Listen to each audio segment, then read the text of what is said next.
Hi, welcome to another batch of classic bookmarks. A couple of years ago, we realized that we had been producing Bookmark for 30 years, some 425 episodes.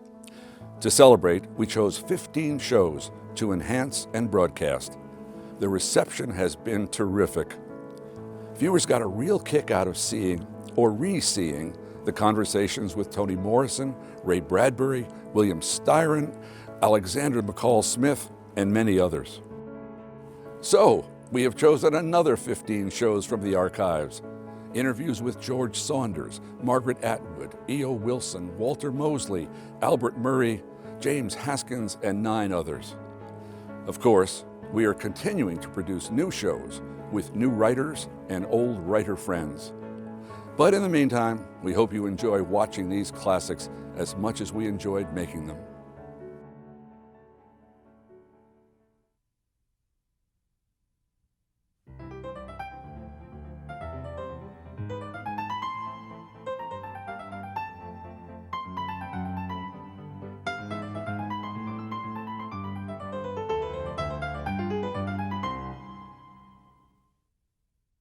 James Haskins is an incredibly prolific writer. Among his many books are dozens of biographies of African American musicians, such as Louis Armstrong, Nat King Cole, and Billie Holiday, whose lives, surprisingly, had not been examined in print. Now a professor at the University of Florida, Haskins grew up in Demopolis, Alabama. I spoke with him at the Alabama Writers Symposium at Alabama Southern Community College in Monroeville, Alabama. Mr. Haskins, it's a pleasure to see you. I'm glad you could come in. Well, it's good to be with you.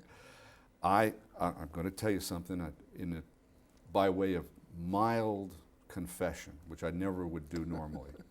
I have been doing this for a long time, and I've prided myself on sitting down and doing these interviews, having read every book by the author. Yeah. And this time I can't say it because at last count, you have how many books? Well, I think I stopped counting around about 125 or so. Some people say it's about 150. But then I say if it's 150, it's got to be at least 10 small books of 45 pages, so. Which so we'll count that one as one. So in my preparation for this conversation, I did the best I could. Good, okay. I hope you found an area of interest so that you... Whole areas, more than one.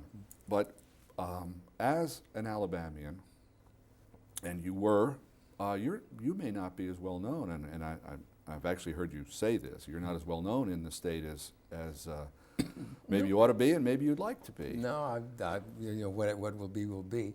I'm not as well known as most fiction writers anywhere, and I suppose that's true of nonfiction writers everywhere.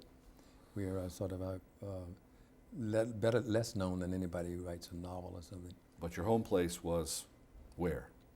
Where I was born in Alabama, Demopolis, And you've written about Demopolis as it was when you were a youngster. Yeah. I write about it all the time. Even in introductions to other things, it sort of creeps in even to an introduction on something about somebody I'm writing about Paris. I mean, you always find an Alabama or a Demopolis connection there. Well, you spent a long career, I know, at the University of Florida at Gainesville. Yeah. And now, are you still there half-time? No, I'm full-time. I'm a professor there, a full-time professor. But full-time professors don't teach a lot, 2 days a week. Full professors don't teach a lot. Getting ready to retire. But prior to Florida, University of Florida, I was at Indiana. And prior to Indiana, I was also at Staten Island Community College in New York City. So I've been making the rounds, as it were. But sort of Florida ended up being the place. It felt a lot like home, closer to people at home too. So.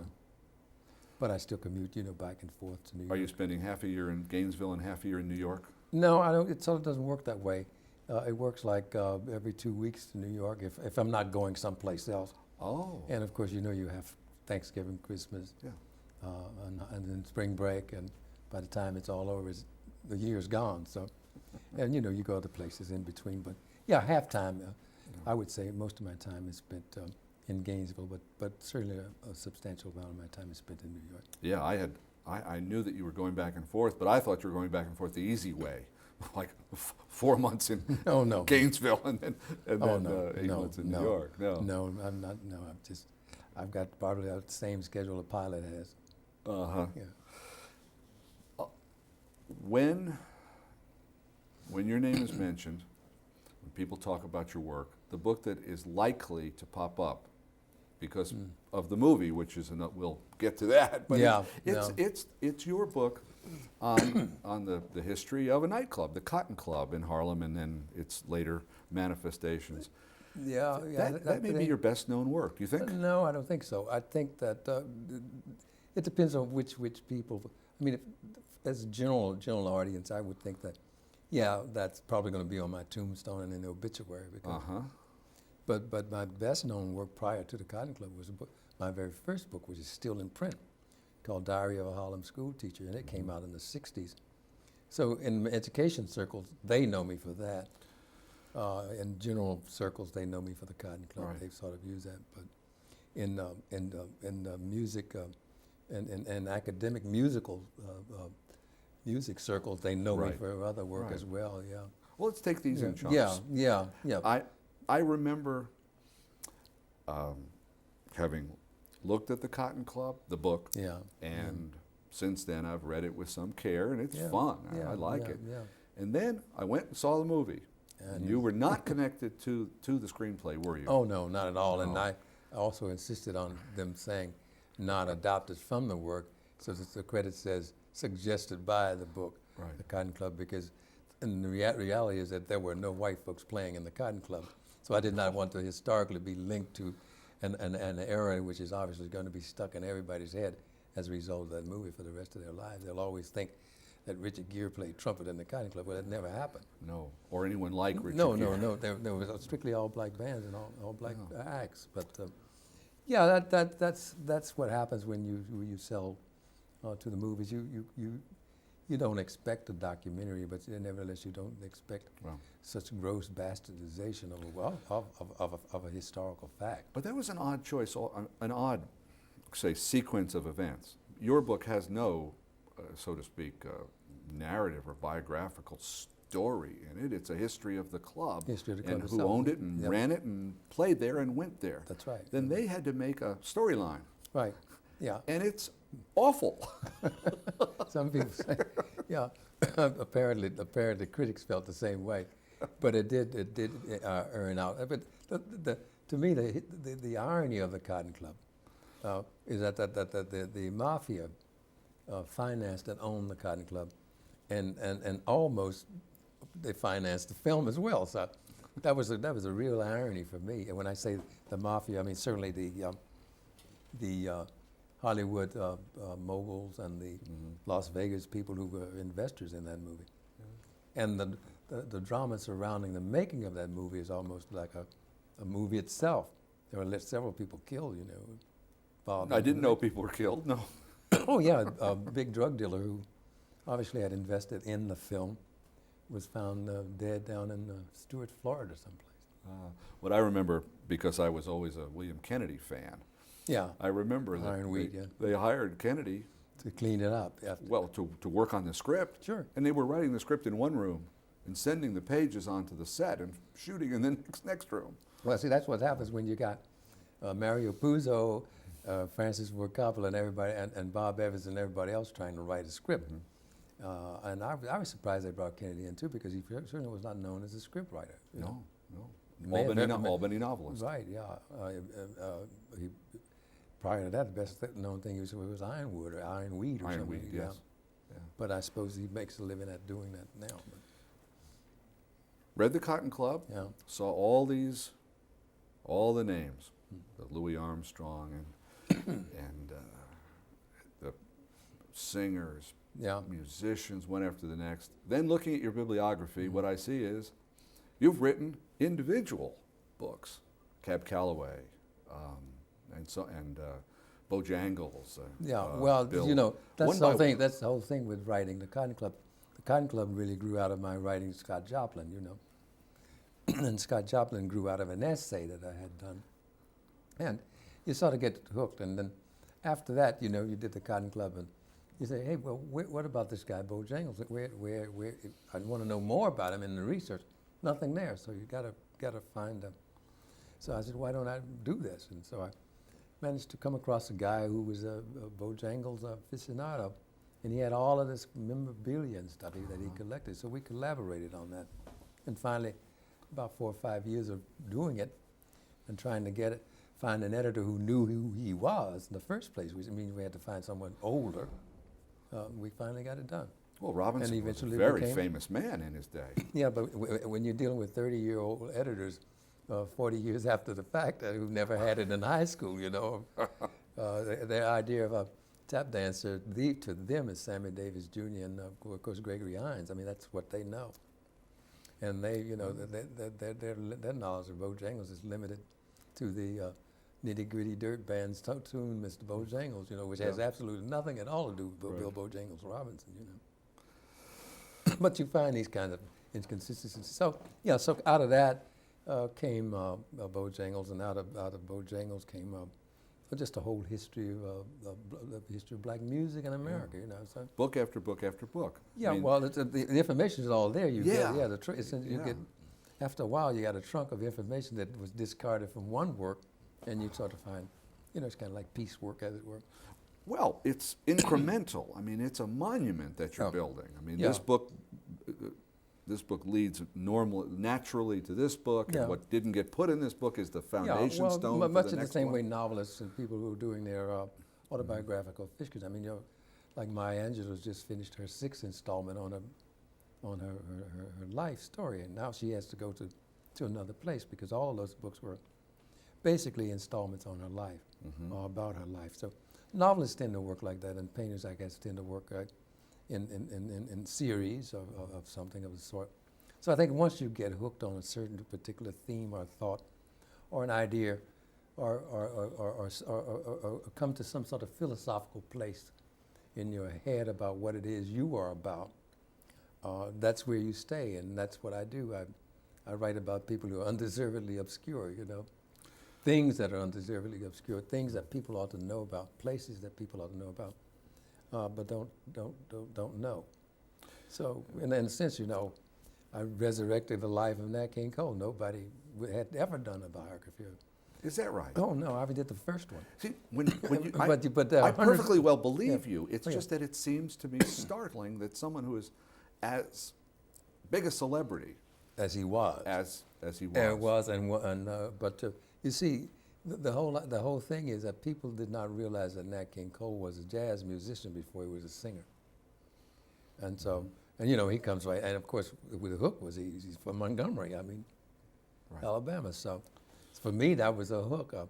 But let me just say, you know, when I wanted to started the book on Nat King Cole, nobody wanted to do. They said things like, "Oh, he's dead. He's not popular anymore." I said, hey, you know, every year Christmas you're going to hear that Christmas song. But there's not enough life a book on. So, you know, we got one on. He's mentioned all over the place. He won't be forgotten. He's in Count Basie's book. He's in Ellington's book. Where's his book? But nobody says that, you know, about a Frank Sinatra. There are 10, 15 books on Sinatra. Right. And nobody says that about any of the other singers. I mean, because they play his music in the bars and the restaurants in New York City, and of course he forever has this mystique about him, about whether or not he was involved in the mob and all those. But and then of course the film, the life that he had in film with Sammy Davis and the Rat Pack and all that. They even reviving the Rat Pack, for Christ's sake. Yes, they did. They did the new Ocean's 11 and got it back. I got it back together. So I said, okay, so I'm going to do it. Whether they buy it or not, I'm going to do it. People were surprised to realize that I did the first biography of Rosa Parks, Miss Parks' first biography. It's not the little one that you see around. They're getting 3 books out of that original one. But the first book I did with Miss Parks was called Rosa Parks, My Story. So there you go again to see the Alabama thing for me as a writer. And I was astounded that no one had bought the life story of Rosa Parks. And as soon as I wrote Rosa Parks, and Rosa Parks books started all over the place. Well, there's a shelf full now. Oh, sure, but I was the first with her. You know, we wrote that book down in my house in Mexico, for Christ's sakes, over a 2 or 3 year period. And, well, you've taken figures who were celebrities and have faded and brought them back.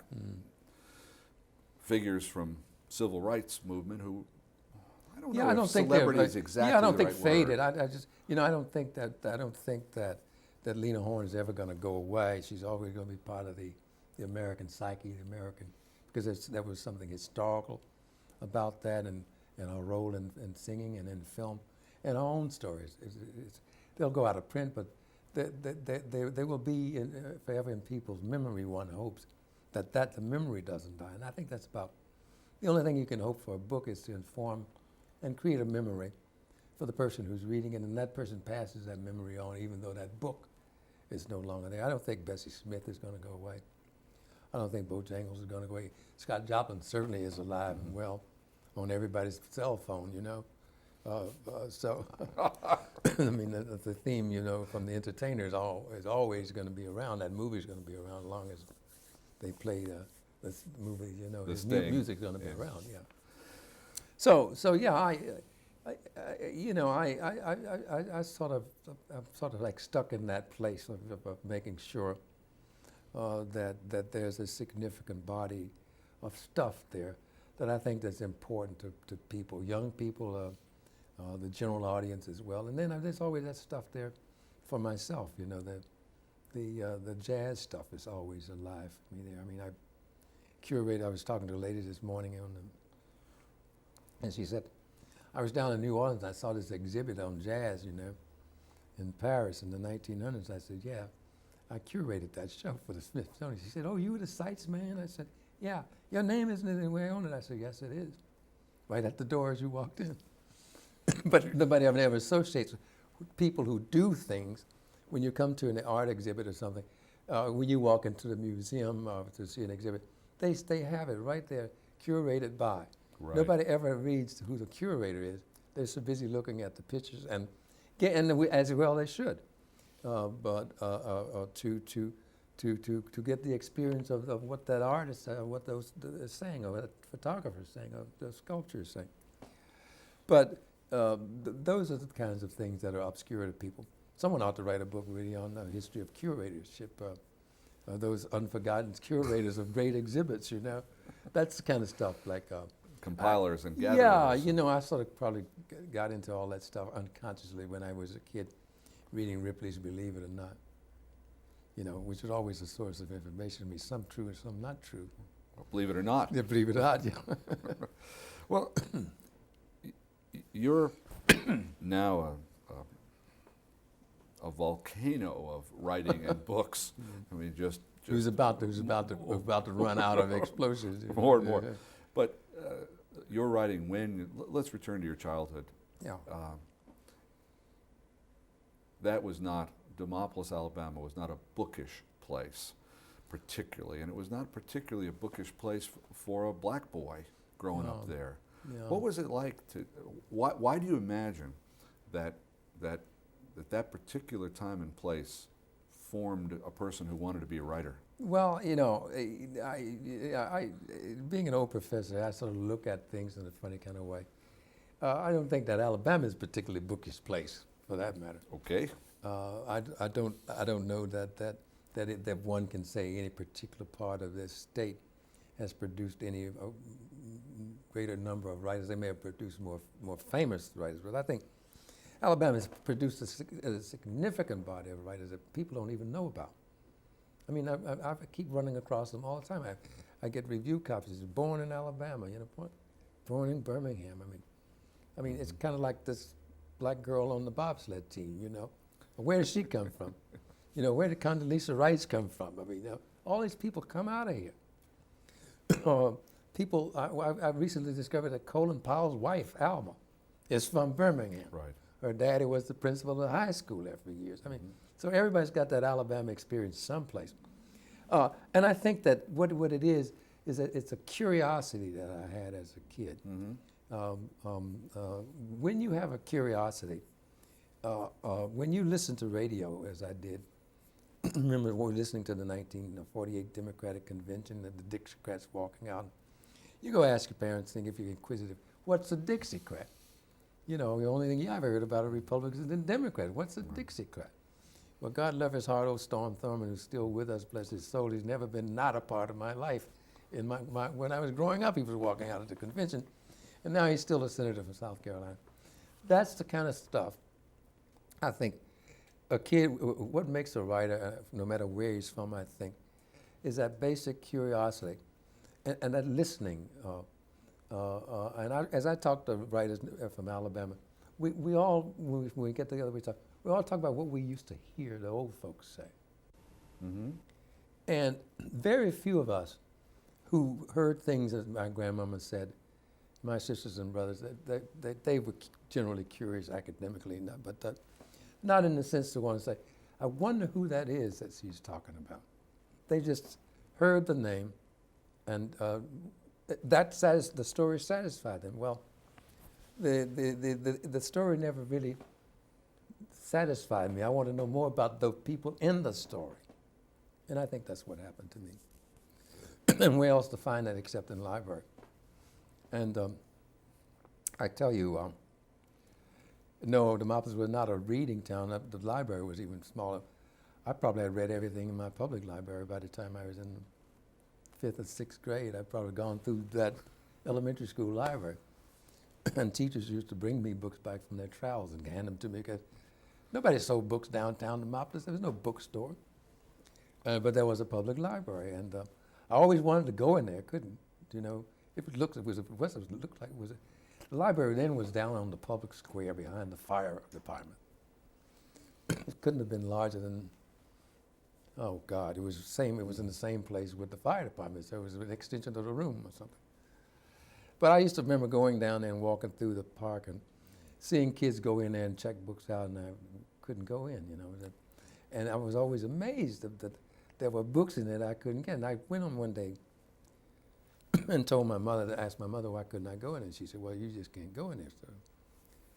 So, because they don't allow us in there. And I said, why? It's books, only books. They go get them and they leave. They're not sitting down. She said, well, you just can't go in there. So she says, I said, don't you have books? I said, no. I had gotten in the habit then by trading books with kids, I used to swap comic books with kids and swap children's books. If a kid had a book that I didn't have at home, and we'd trade books. I don't know if anybody, we traded books in those days if you wanted to read, like baseball cards. And you either kept them or you didn't, or you gave them back. We had a lending library among us as well. Okay. And all of a sudden there was a thing going on at Piggly Wiggly. You buy X amount of grocery, and you could get an encyclopedia after a certain amount of money you spent. The old Funk and Waggles, I think, still is around in Demopolis someplace. And you could either get that or you could get some dishes or something. Yeah. Well, my mother decided that she was going to get encyclopedias. So kids used to ask me, so whenever she'd buy the encyclopedia, bring it home, I'd just devour it, A to Z. So kids used to ask me, Jim, what are you reading now? I said, B. What are you reading this week? C. So I ended up reading that encyclopedia, man, from A to Z. I went through it. I printed out up at the university the other day a list of our holdings of your books. University of Alabama holds about 60 of your books. Right. They got about 60 more to go. Yeah. Well, that's and it would be curious which ones they are. I have the list with me. I'll show you. And I'm probably in the music section or something. No, I have the printout. Yeah. And I've noticed that in the last few years, sometimes they're coming 3 and 4 a year. I'd like to hear.